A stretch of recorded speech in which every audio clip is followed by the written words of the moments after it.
Good afternoon, everyone. Good afternoon, ladies and gentlemen.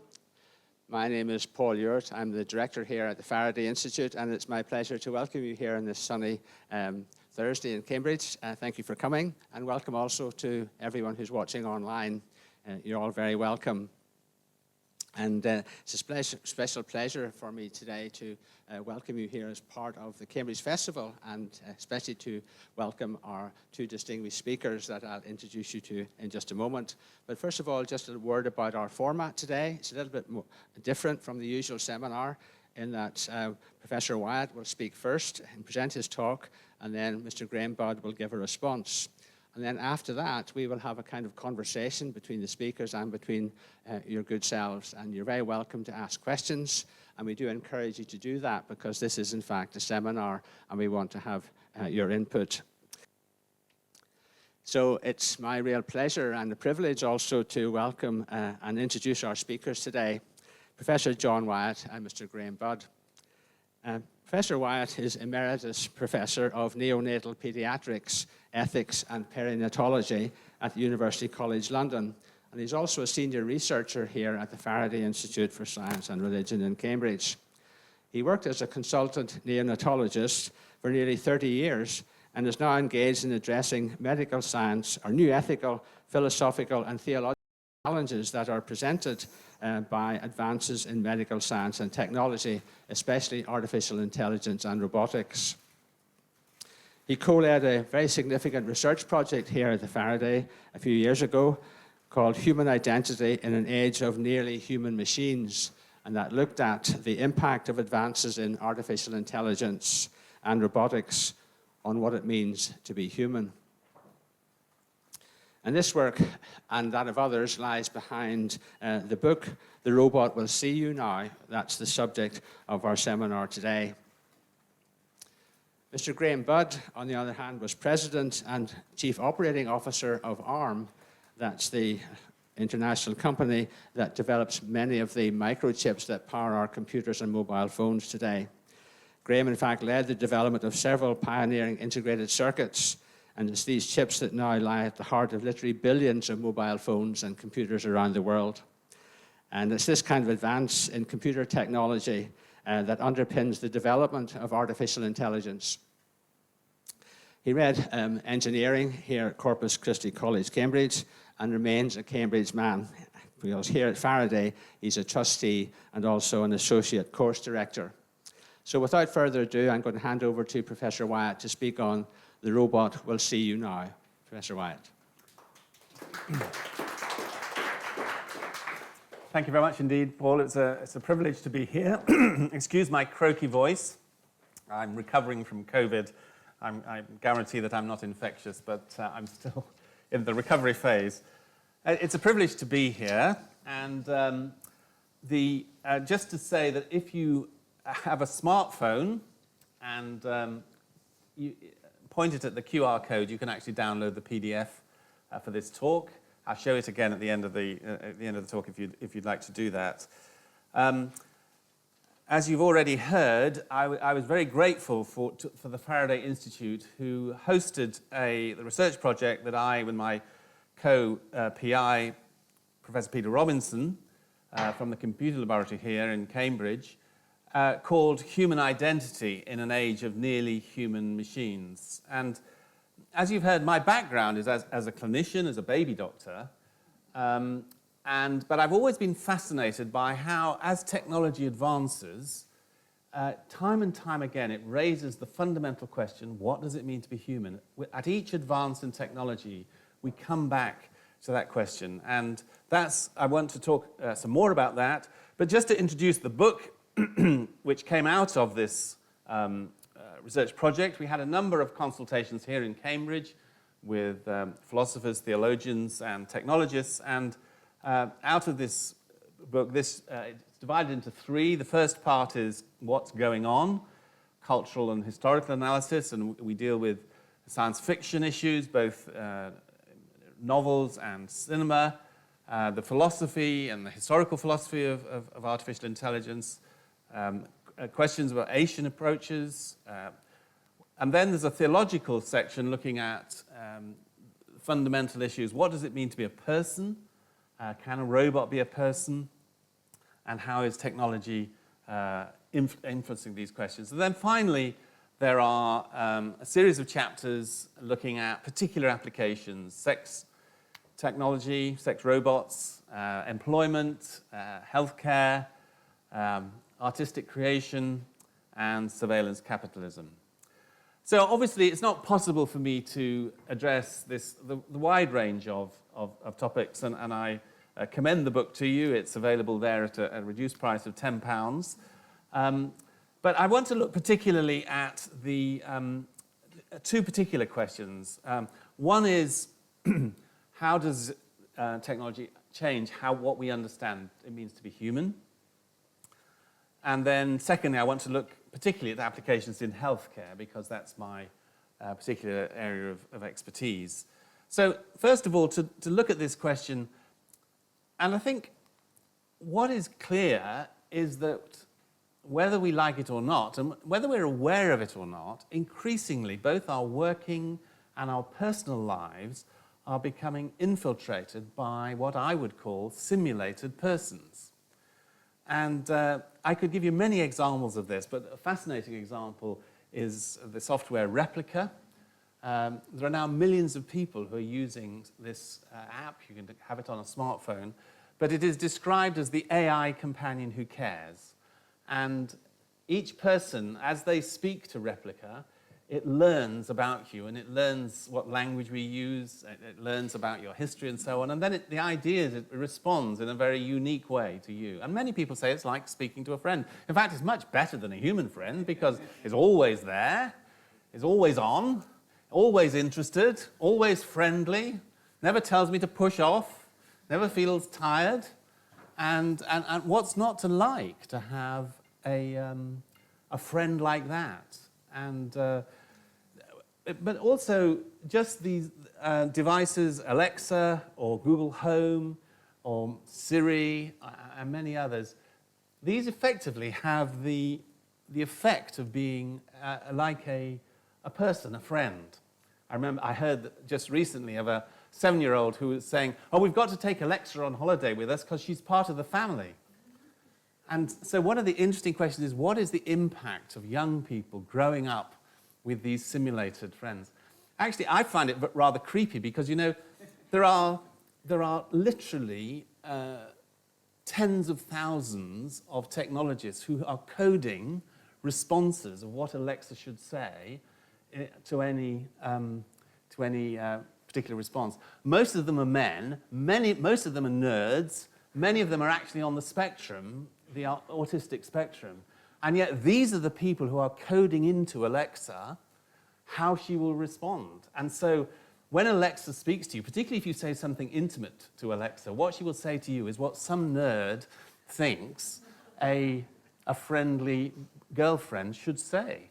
And so although it seems so neutral, it just seems so intelligent, actually there's another side to it in terms of what is the programming going on there and why is it saying these particular things. This is a smartphone-based app which is intended for people with depression and mental health problems, with the delightful name Wobot. And this is a serious app approved by professional psychologists and psychotherapists. And the idea is that you can have cognitive behavioral therapy, and again, it's available 24/7, it's always available, you can speak, you can get this friendly, affirming response. And then there are some weirder things that are happening. So now it's becoming quite a trend for when someone dies, you can upload all their emails, all their texts, everything into this app, and then it will continue to send texts and emails, and you can talk to it, and it will respond in the way as though it was a real person. And some people are saying this really helps the grieving process, because I'm able to talk to this person even after they've gone. And so many of these simulated persons are virtual persons. There's no physical, tangible. It's a voice or an avatar on a smartphone. It may be in virtual reality, as if as the metaverse happens and more people use virtual reality there, they will meet simulated persons. But of course, there are also physical persons. Increasingly, this is being seen as having humanoid robots or robotic dogs or pets as a way of providing companions for elderly people, for children, people with learning difficulties, and so on. And one of the clear trends is this strange phenomenon. As the machines become more like humans, humans become more mechanized. We become more machines. Just think of the way you have to behave when you're responding to an automated system, the way you have to, it won't understand you unless you chop up your language in certain robotic ways. The machine is actually forcing us to behave in a more robotic way. But often we don't realize how our self-perception is changing. We talk about people being hardwired, being programmed, suffering from information overload, and many other metaphors like that have entered into our language. But they're all reinforcing this idea that actually we are, in some sense, machines. We're like the robots. We're like the AIs. And increasingly, in the technological space, human beings are regarded as an extraordinary rich data source. Every unique human being is an enormous source of data. This is a picture from a surveillance camera in China, and just showing how every single face is identified, logged, and then via computers in the cloud is identified and tracked. And this is happening in China, but to be honest, it's happening across the world. It's happening here in Cambridge. It's happening in London. As soon as we go out in the street, we are being identified, logged, monitored, recorded. Every human being is regarded as a data source. And so I think this raises very significant questions. Is it true that human beings are really just biological machines? Is that the best way of understanding what it means to be a human being? And particularly, well-known roboticists from the past said that the brain is just a computer made out of meat. So how do we think about that? And that kind of language, that the brain is just a computer, that the body is a machine, and so on, is very, very commonplace. But actually, it leads to a lot of confusion. And one of the things I think it's important is to recognize the difference between a useful metaphor and a fundamental description, or what a philosopher would call an ontological description. In other words, there are many aspects of the human brain which are like a machine, are like a computer. In fact, the way of thinking about the brain and the brain processing as a computer has turned out to be extremely helpful in lots of areas, such as computational neuroscience or cognitive neuropsychology, which regards the brain rather like as computer programming.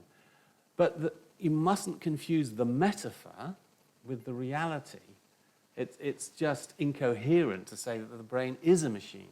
Why do I say that? Well, the definition of a machine is a device, an artifact, which is created by human beings in order to achieve human purposes. That's what a machine is.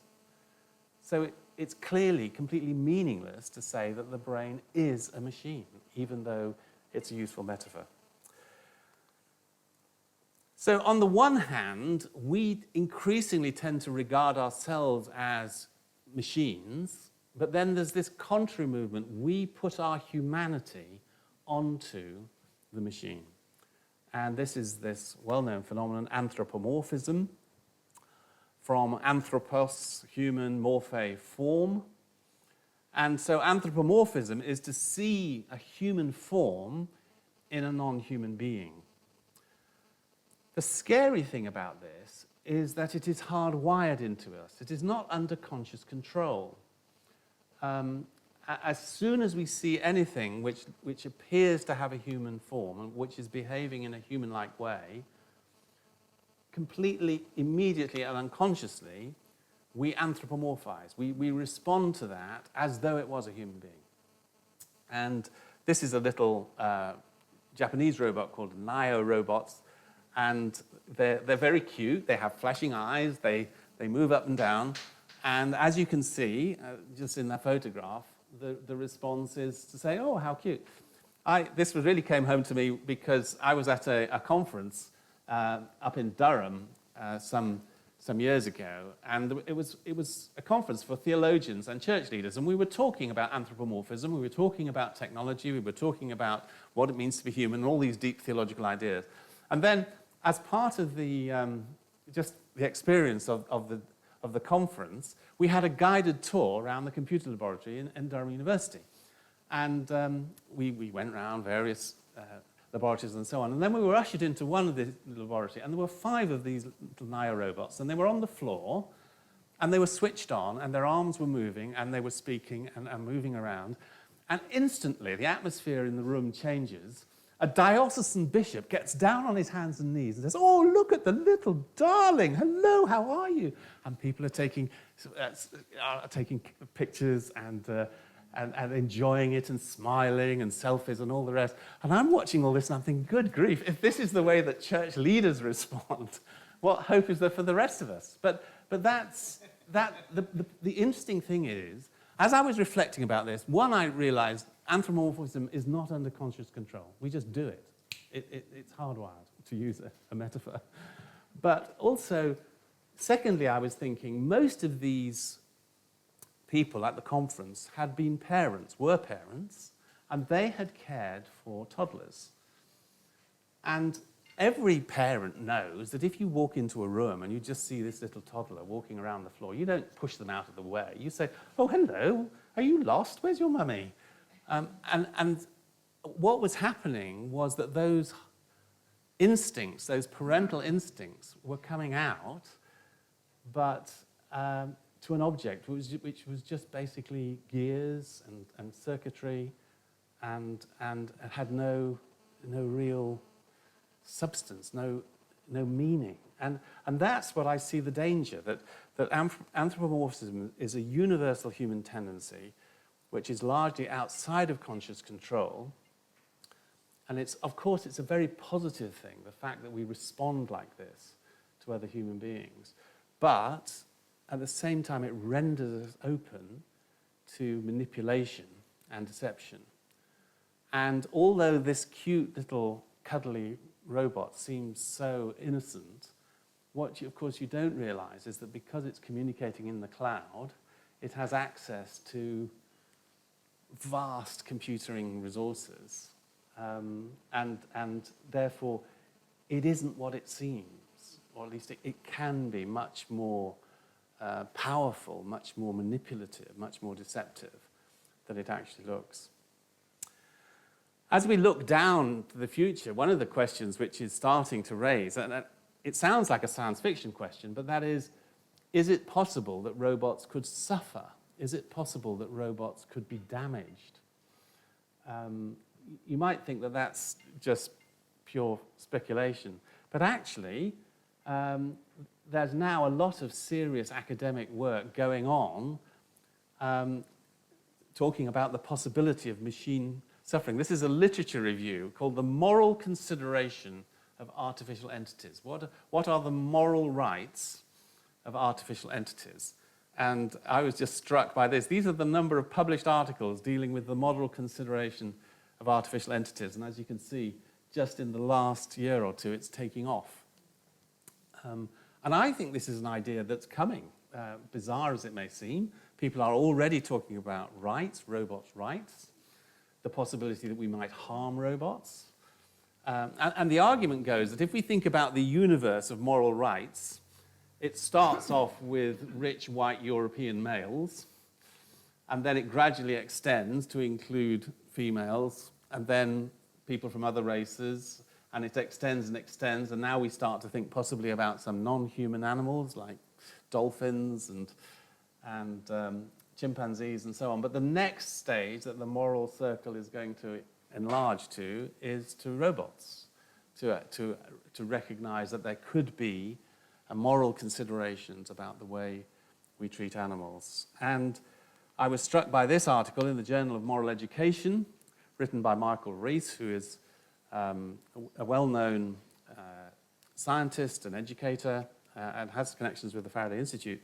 And he's written an article called Robots as Persons, and he argues there is nothing in evolutionary biology and developmental biology to cause us to conclude that robots will not assume personhood.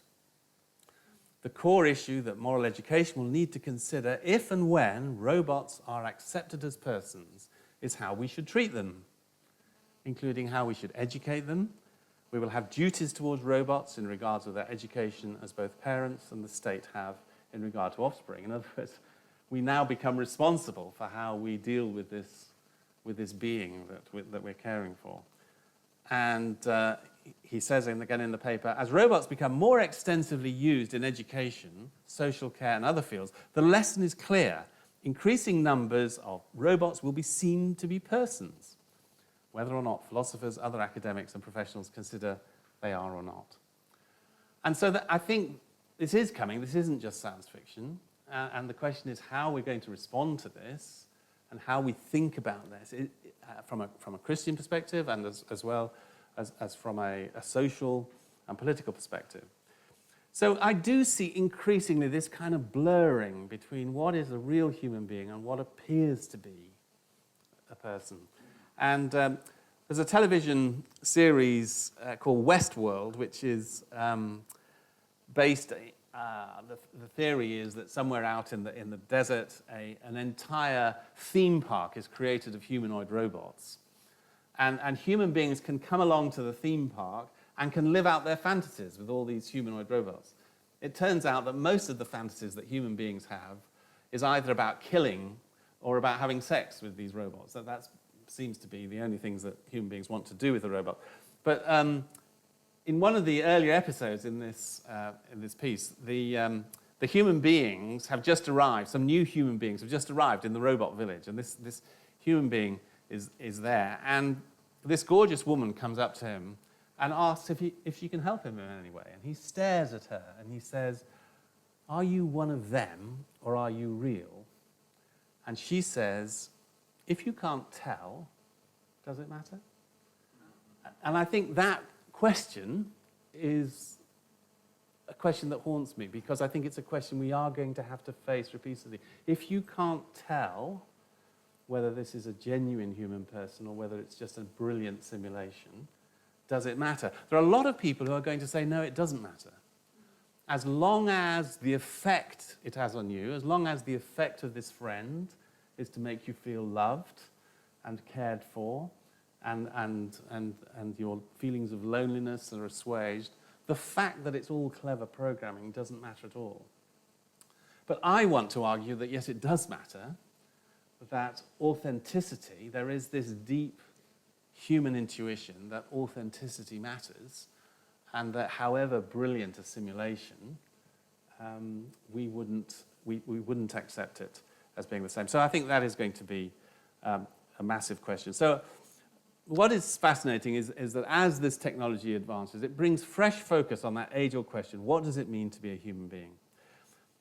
And just very briefly, I want to go and think about healthcare. There's no doubt that AI in different incarnations is making already a massive impact in healthcare, a very positive impact in many ways, and that will continue to happen. One area is very definitely in various forms of image recognition, scanning. So these are retinal scans, and Google DeepMind, an AI company, has paired with clinicians to develop very sophisticated and very rapid scanning of retinal scans. And this device is able to scan within seconds and identify a huge range of different conditions just from a retinal scan, which would take a highly experienced human being 10, 15, 20 times longer. So there's no doubt that in this kind of looking at scans, image recognition is going to be very effective. Immediately, though, unfortunately, there are questions about privacy. Who owns the data? Can we be confident that this data is being used safely? And there are still some really unresolved questions about the data being, particularly healthcare data. But there are many papers being published. I just chose one at random, demonstrating how, for diagnosis, these machine learning systems can be already extremely effective and useful. This was a paper published in 2019 looking at patients being admitted into a pediatric emergency department. And the extraordinary power of these systems is this ability. The system analyzed 101 million data points, and from 1.3 million pediatric patient visits. All that data is analyzed and is then available.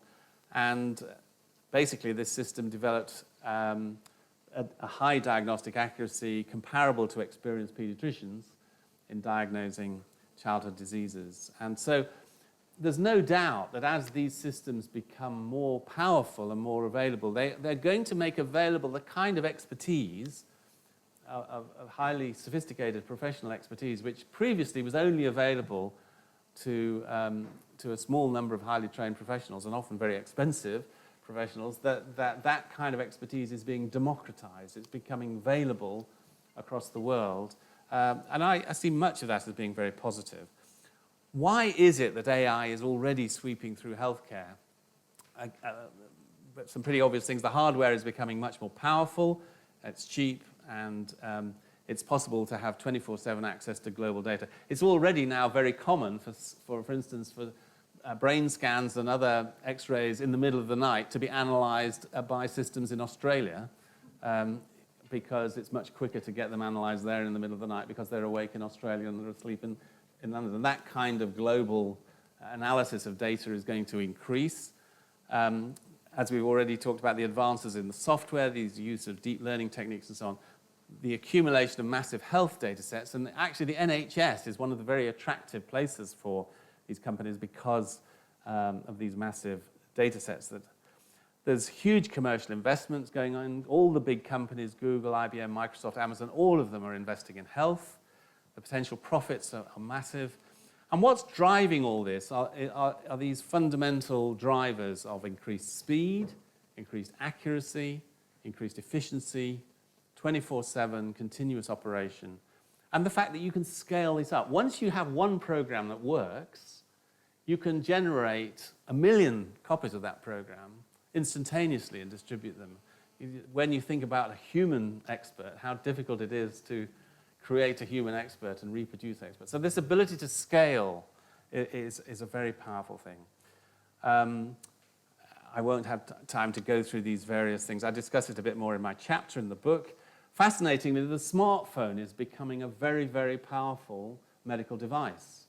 There's already a huge range of medical tasks that you can do using a smartphone, and this is very powerful for use in developing countries as well. However, obviously, there is, I think, an increasingly move away from the individual face-to-face relationships which healthcare has previously depended so much on between clinicians and parents. And one of the fascinating things that happens as these AI systems come into professional context, what they do is they decompose or deconstruct the traditional professional roles. So what a doctor used to do, or what a lawyer used to do, what an accountant used to do, these things are now broken down into tasks, and many of those tasks can then be put to the machines. So that the old role of the professional is deconstructed and decomposed. And we have more and more opportunities for data engineers, information technology specialists, and so on. And so one of the questions is, what are the unintended consequences of all this? What are we losing when we go towards the efficiency and the power of these machine learning techniques? And I fear that one of the things we're losing is the concept of the physician as a wise friend, somebody who comes alongside, and it's their humanity. I find this picture very moving. It's called The Doctor, and it's a picture of a pediatrician at the bedside of a critically sick child, and you can see the parents who are exhausted and watching and grief-stricken, and the doctor is just there, just refusing to go away, and just by their presence, being present. And that's something that no machine can do. That's something which is a uniquely human role of being a wise friend. one of the issues, again, that comes out from the use of these machine learning systems is that is they act like a black box. When they come up with a diagnosis, how do you know how they got there? There's no way of deconstructing and saying, but why did you say X and not Y? And that's, again, a huge question about how usable these things are. And there are potential for commercial exploitation, for hidden bias, and lots of problems. So I want to close with a final question, and that is not what does it mean to be human, but what kind of world do we want to build for the future? I think in technological progress, we just think it's, of course we get the latest version of iPhone, of course we get the latest programs, of course we update our operating systems, because by definition, whatever comes next is better. And the question is, what is the end game? What is the technology? What kind of world are we trying to create? And it seems to me that part of this vision of the future is a frictionless future. It's a vision in which every desire, every longing, every interest is going to be satisfied instantly and effortlessly. Whatever you want, click the button, and it's there. It's available for you. It's a frictionless future. But is this a future in which physically embodied human beings can flourish and find their ultimate purpose and fulfillment? And I think, and here I think there's a distinctively Christian perspective, in order for human beings made in God's image to flourish and develop, it seems that we need resistance, friction, struggle, frustration, pain, perseverance, all the opposites of what the technological vision is offering us. And it's not an accident, is it, that the fundamental image of Christianity is a cross, an image of suffering, of profound loss and brokenness. So I think we need to push back against this frictionless vision of the future. This isn't a vision of the future in which human beings like you and me are going to flourish. It's certainly not a vision of the future in which our children are going to flourish. And so I'll close at that point. What does it mean to be a human being? What kind of world do we want to build for the future? The book doesn't provide all the answers. I can't provide the answers, but at least I think these are the questions we need to start thinking about. Thank you very much.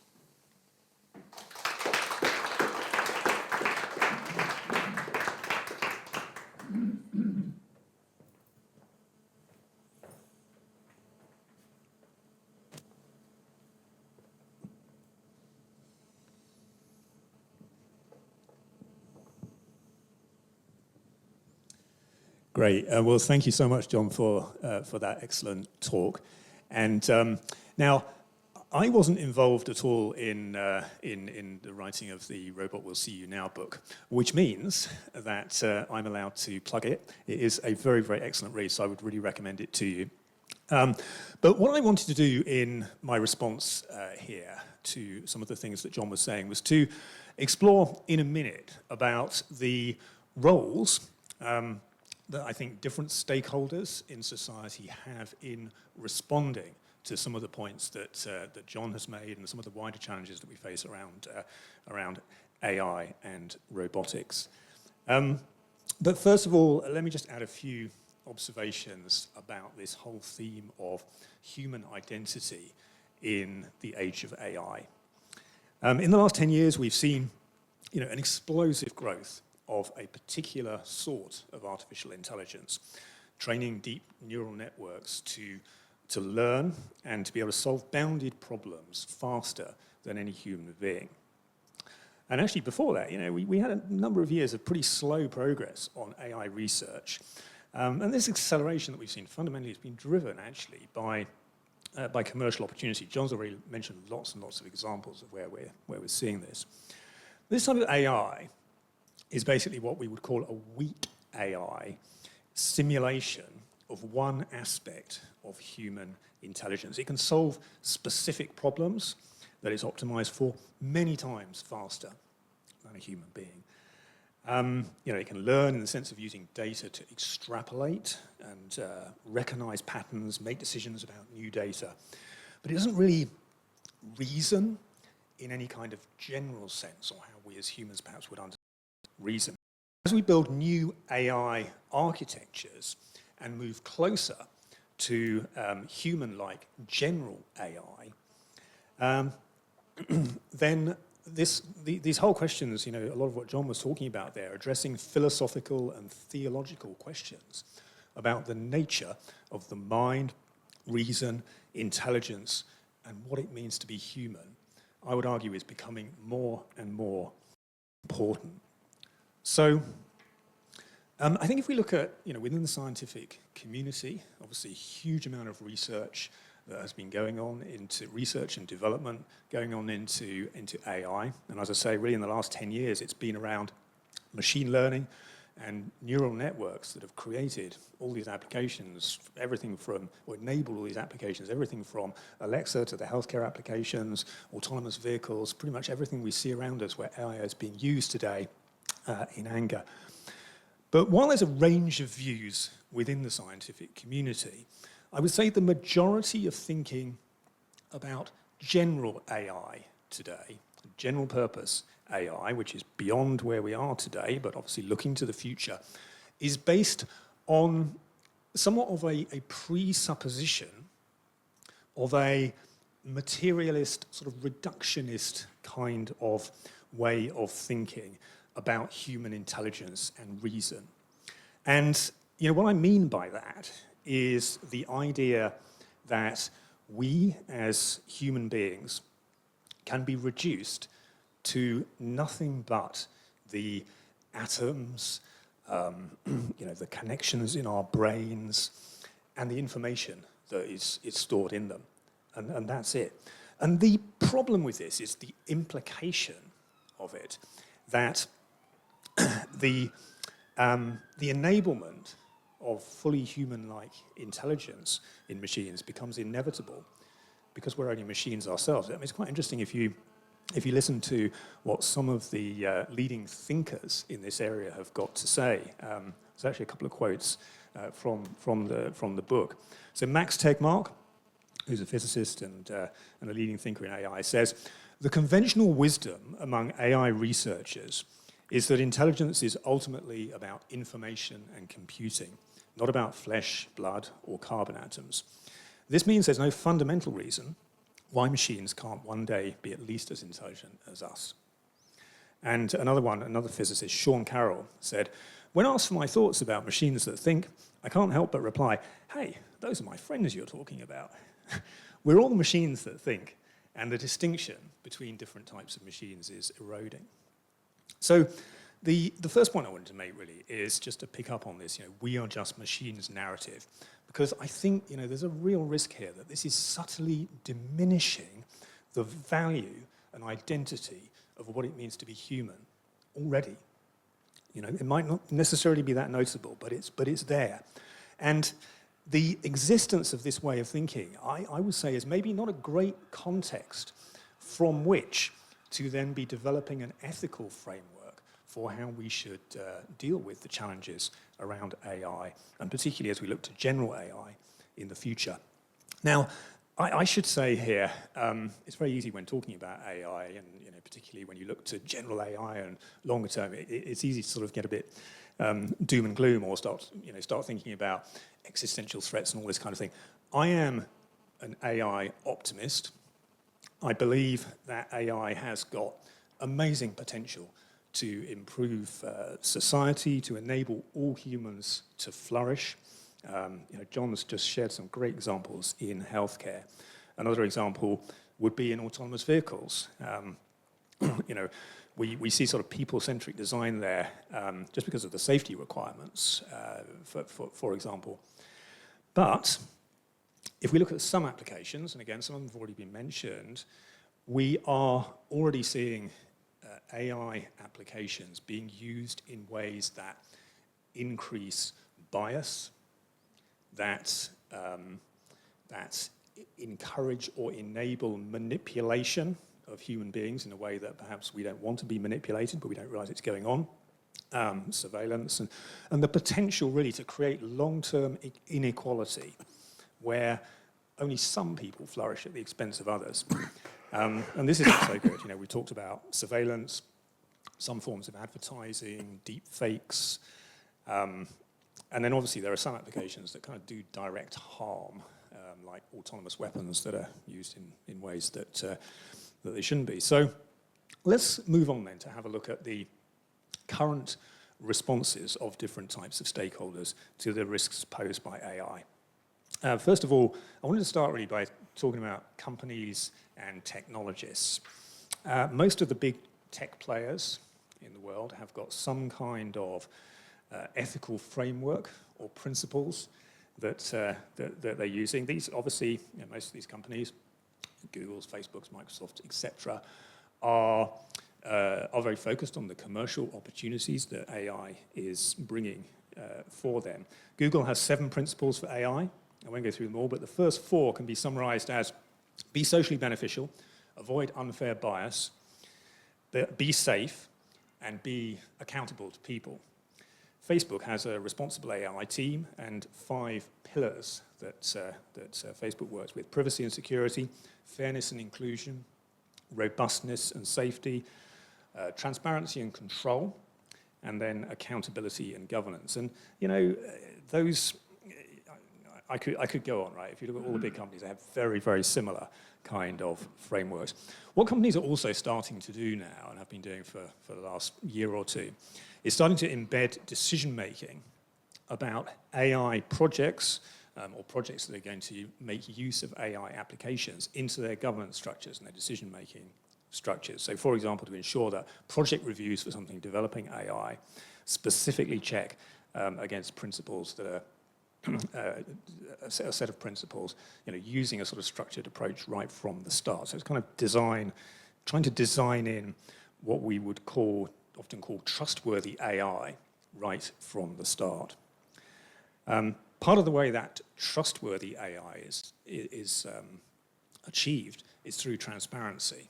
So again, John alluded to this as being one of the challenges, being able to trace back how an artificial intelligence actually reaches its decisions, and create a chain of accountability.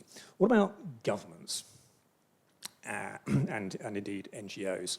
So governments are publishing AI strategies and draft regulatory frameworks. For example, in April of last year, the EU put forward its proposal for AI regulation, which covers many aspects of what's needed for trustworthy AI. The way that works, it divides AI systems into 3 categories based on risk, from unacceptable ones, applications, which they include things like biometric surveillance or social scoring, and those would actually be banned under the proposals. And then at the low risk end, you've got things like chatbots. And there's loads of others, which I won't go through in the interest of time. UK government also has an AI strategy and will be publishing a white paper on it later this year. But the comment I make is that all of these ethical frameworks that governments and companies are creating they're good in the sense that they're focused on enabling human flourishing and addressing the risks of AI, but they do tend to be dealing with the issues we see that are affecting today's known applications and the issues that are important in contemporary society today. So that's good, but they're moving very slowly, and is it enough? I think we need to go deeper to be thinking about deeper about issues around general AI and how we want to interact with intelligent machines in the future. And then to finish, the last stakeholders, I talked about governments, talked about companies, the last stakeholder is all of us. I think this is important enough that all of us should have an interest in the debate over what our future and our children's future should be. And that includes those of a religious faith who may bring different but important perspectives on some of these questions of human identity and purpose to the table. So, for example, from a Christian perspective, I think human nature, relationships, and society have purpose and meaning beyond being just a machine. And this flows from belief that God created the universe through the process of evolution. And God created, particularly importantly, God created humankind in his image, so through evolution. And because God is intensely relational, and we are made in his image, it follows that relationship depth is at the heart of what it means to be human. And I'd also say that, being made in his image also means that our ability to create technologies such as AI is inherently to be celebrated to enable human flourishing and equal opportunity for all. So, I think it's really important we all need to be able to bring our views, those of any faith or none, bring our diverse views to the table to inform this narrative about the future of humanity. The risk is, given the pace of change, how fast AI technology is developing, if we don't, we risk being overtaken by events and finding ourselves in a world very different from what we believe matters. And just to leave you with, I want to pick up on a debate that happened in the Oxford Union back in December, a few months ago, December last year. And this was a little bit of a gimmick, but the Oxford Union had an artificial intelligence take part in a debate about AI. And the motion was, this House believes that AI will never be ethical. And they actually asked the AI to argue at one point on both sides of the argument. But I think that when they asked the AI to argue against the motion, it said the following: AI will be ethical. When I look at the way the tech world is going, I see a clear path to a future where AI is used to create something which is better than the best human beings. Now, as I said, maybe a little bit of a gimmick, a debate like that, but I think that quote expresses much better than I can the reason for the importance for all of us of proactively shaping what kind of a future we want from AI. Thank you. And on that note, I will hand back to Paul for the next section.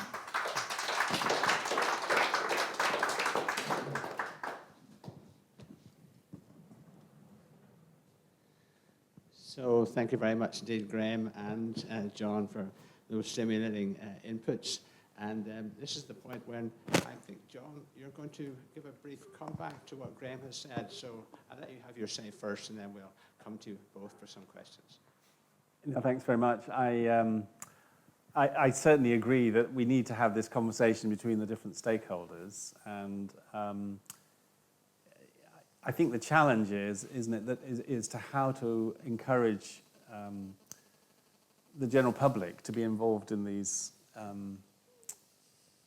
debates, because the technology is advancing at such a rate.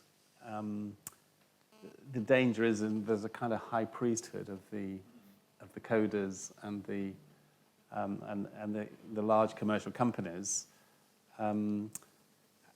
And so I do think this is a real challenge for us as to how we have this conversation. And particularly, I think people of faith,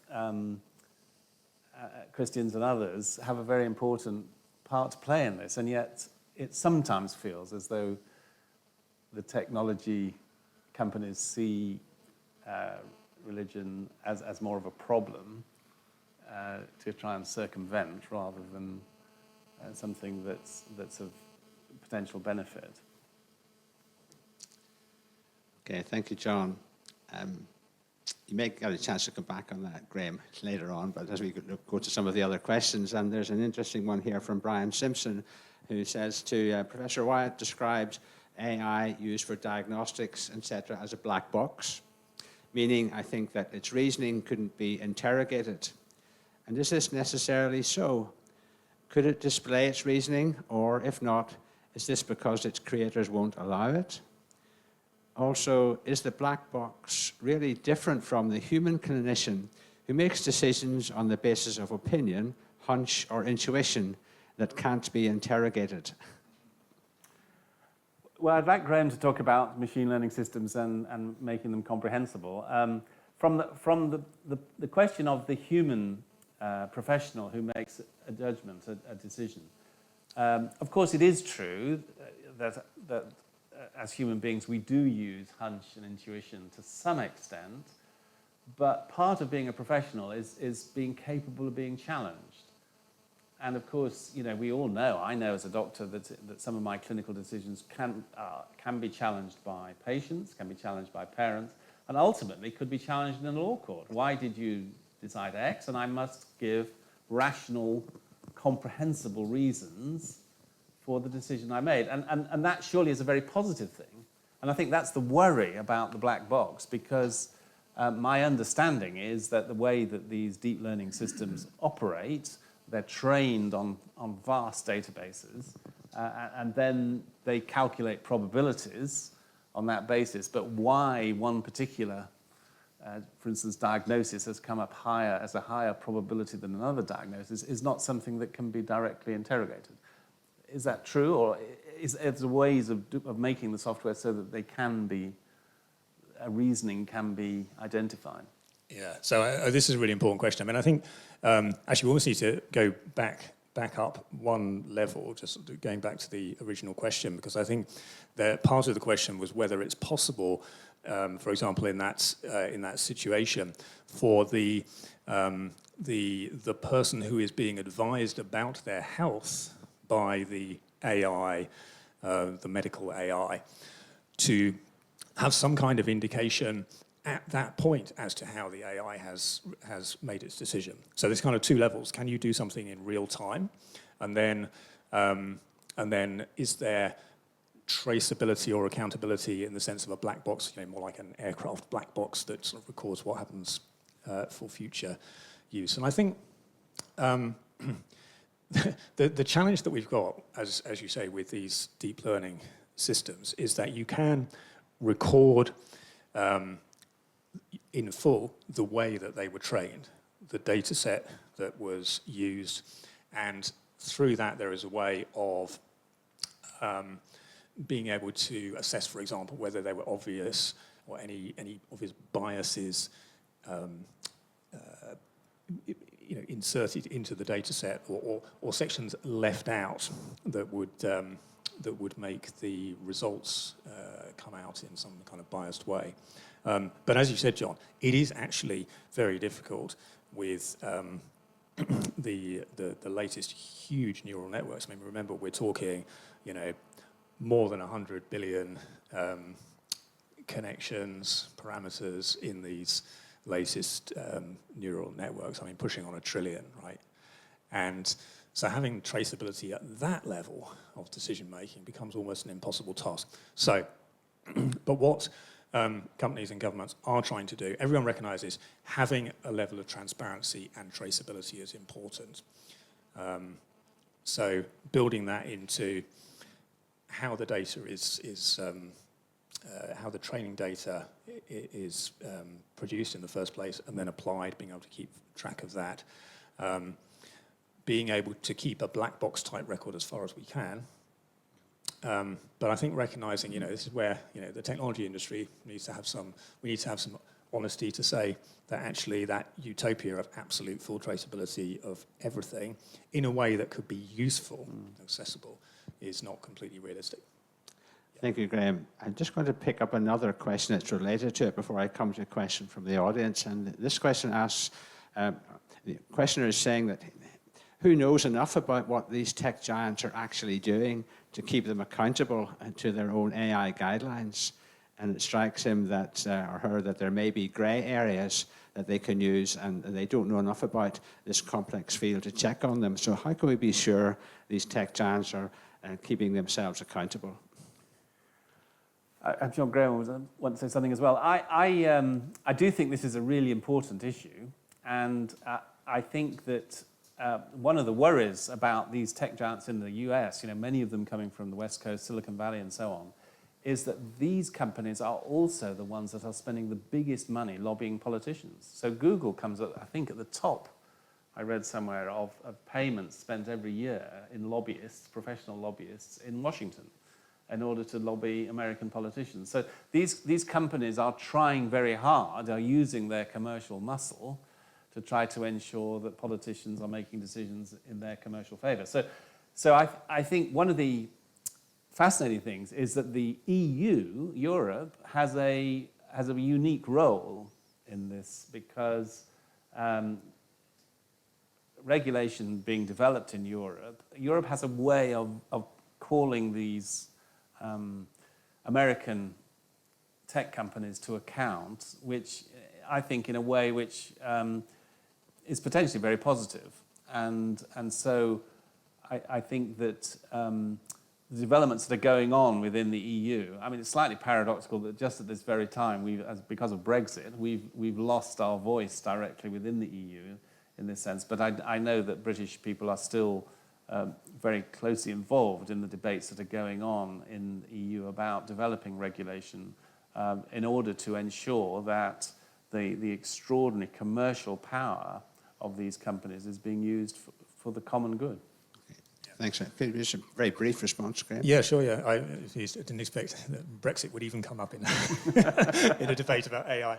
I think the flip side to what you were saying about the big tech companies there, and yeah, I mean, no question, obviously they have very powerful ability to lobby governments. But on the other hand, governments right now are very focused on the concerns around the power of some of the big tech companies and are looking to regulate that.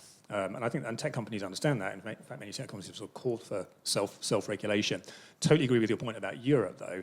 I think what happened with GDPR for data was a great example of that. And effectively, if you kind of create a standard that everyone has to comply with in order to do business in Europe, then it will end up being implemented around the world. So, so it's good to see the EU's framework being rolled out perhaps ahead of some of the others. Can I just sort of interrupt there just to keep the political temperature lower and just say that we want to try to get a few more questions in before the end. So, question from the audience here. Yeah, I have a background in science teaching, and it's hard enough in science lessons to get in some ethics, and all the students are studying science. So I'd be interested in your thoughts on, I guess, the issue of very few students are studying computer science, and for those that do, they will spend the tiniest amount of time on ethics. Personally, that sounds like a really worrying setup. If you will. So very, very brief answers, please. Yes, I mean, I think it's certainly true that the technology industry as a whole has sort of discovered ethics. I mean, I think everybody says, yeah, we really should be doing ethics. And it's there's a black box called ethics. But what actually goes in the box at the moment is not always clear. And I think some of the statements that you read out, Graham, they sound a bit like motherhood and apple pie. You know, we all agree on transparency and dignity and so on. It's the question, of course, is what it actually means in practice. Positively, I do think there's a real opportunity because I think once you raise the real issues, the sort of issues we've been talking about today, I think most people can say, yes, this is important. It isn't obvious what the answers are, but at least these are important questions.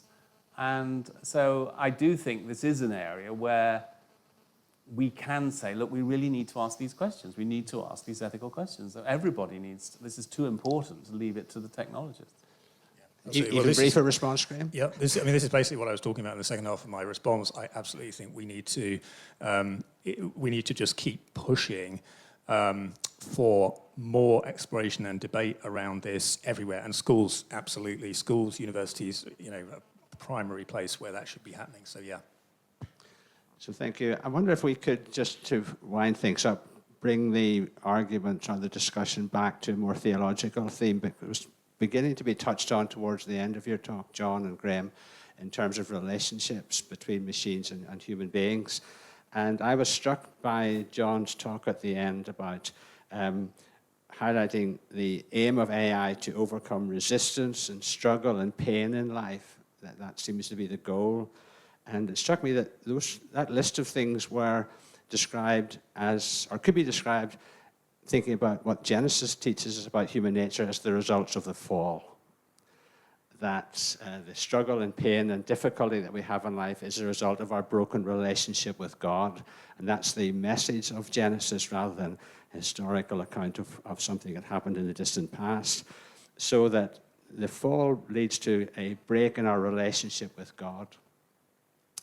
So the question is, if that's really the fundamental problem that we have as human beings, that our relationship with God has been broken, is there a danger that as AI tries to simulate everything about human relationships, it may try to simulate or counteract the effects of our broken relationship with God by treating the symptoms and not the cause?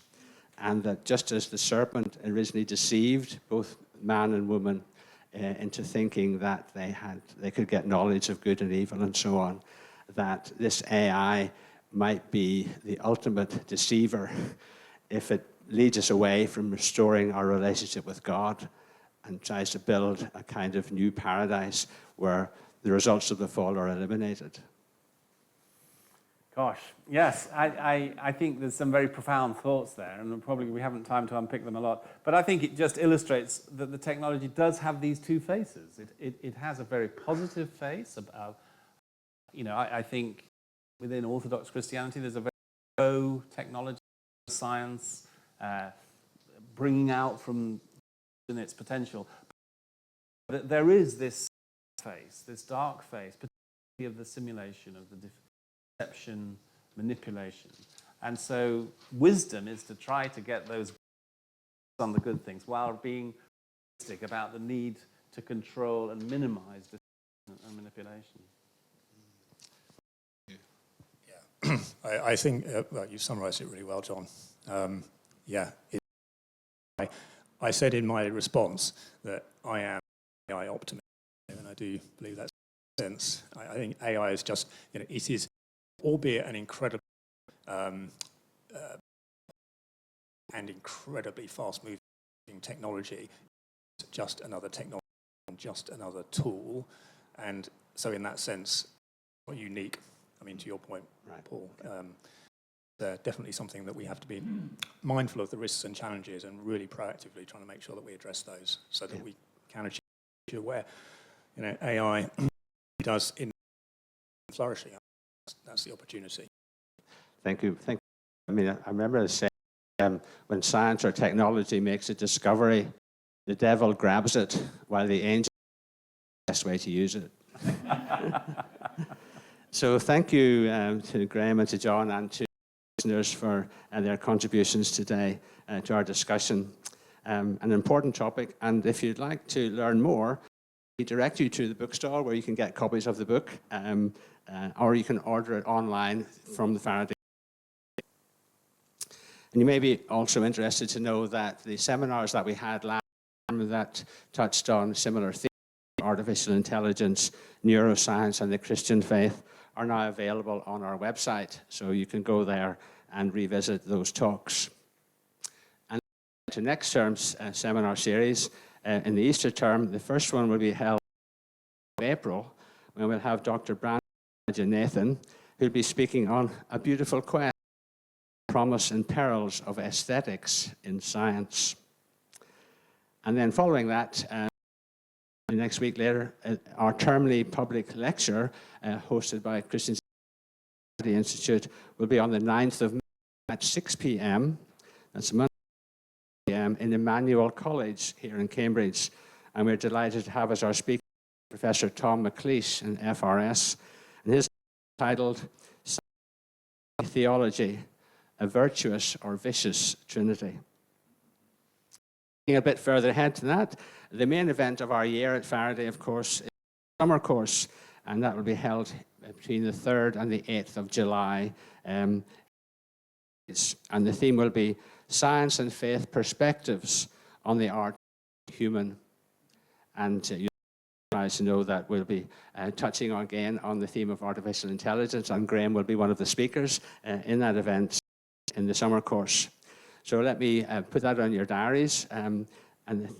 We're privileged actually to have as our plenary speaker this year's summer course none other than Francis Collins, who is formerly the director of the National Institute of Health in the USA and has recently been appointed to be the chief scientific advisor to the president. So he's our plenary speaker, and there's another quite distinguished speakers, our own Graham Budd, and so we do direct the website for more details. So let me thank you once again for coming and for joining us online, and we look forward to seeing you again. Goodbye.